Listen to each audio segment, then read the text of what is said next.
Throughout history, we have noticed the different changes in the world, especially the countries that have gone through it in the past few decades.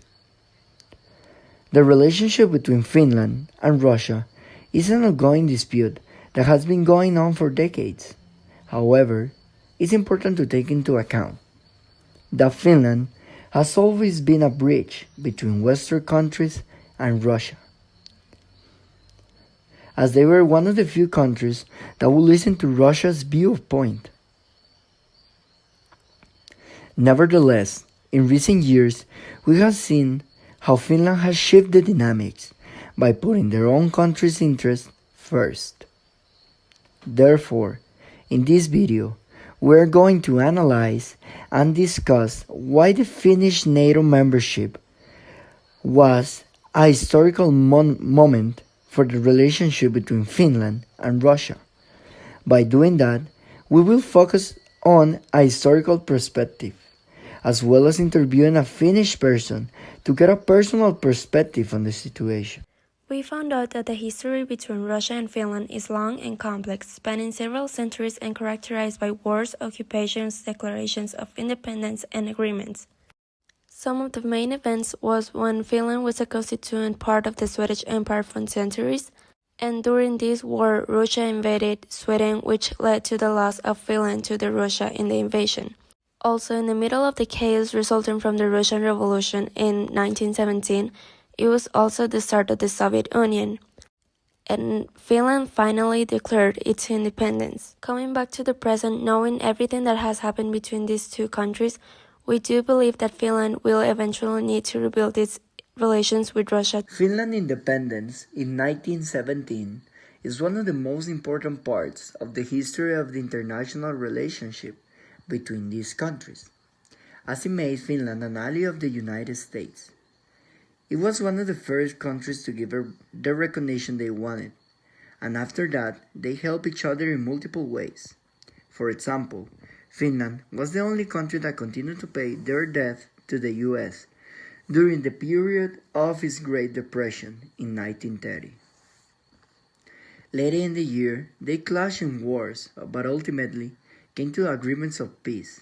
For many years, they kept it that way, until Russia's decision to invade Ukraine in February 2022, which led to a notable shift in Finnish-Russian relations.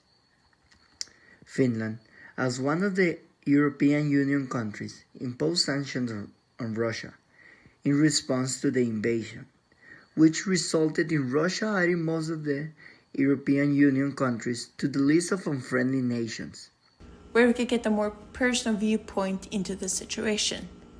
We interviewed Juha Aspholm, a person who has lived in Finland most of his life with strong cultural ties.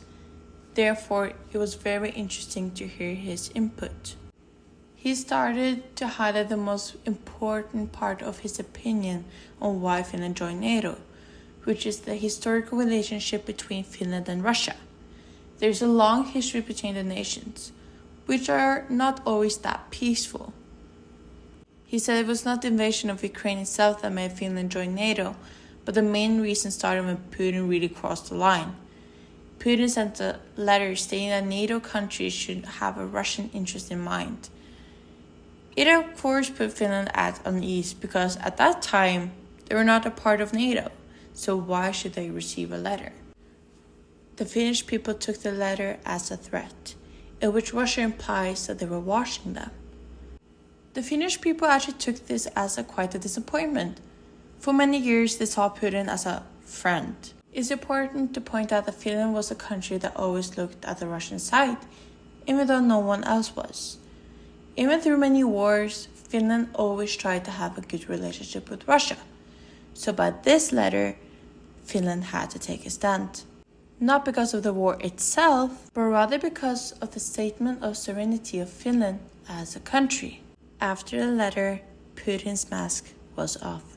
There were actually no public vote of Finland joining NATO, and that could be the only negative aspect of the event. But the Finnish people didn't care that much either way, since it was a first representative parliament, so it's made up by ordinary people. The other point is that it was a unanimous on collective thought, so everyone thought it was a good idea either way. Before the letter, people were actually opposed to joining NATO. The reason for that was because of the good relationship between the nations, and also ties and deals like technology exchange. So before that, joining NATO was just seen as an option. At the same time, however, Finland always had a relationship with NATO before joining them. They had military exercises and they were in talks. Russia always knew about that, but they chose to ignore it. Finland joined NATO pretty quickly after the parliament decided to join NATO. There was a discussion in NATO, with Turkey and Hungary trying to blackmail but delaying the process even further. This raises the question about what deals and negotiation was under the table, which the Finnish people probably won't ever know. It's also notable to point out the historical similarity between Finland and Ukraine. In 1939, there was the Winter War. It is a war where Russia invaded Finland because of this territory, as mentioned earlier. This is very similar to the Ukrainian war. This was also one of the reasons why Finland was very disappointed with Russia and maybe thought that they were next. To say it this way, they wanted fire insurance, meaning it would be too late if the house is already on fire. In conclusion, Finland's decision to join NATO in 2023 marked a significant shift in its foreign policy and relationship with Russia. It has historically acted as a bridge between Western countries and Russia. Its decision to join NATO was driven by a number of factors, including concerns over Russian aggression and the need for increased security. Through our case study and interviews with the Finnish individual, we have gained valuable insights into the personal perspective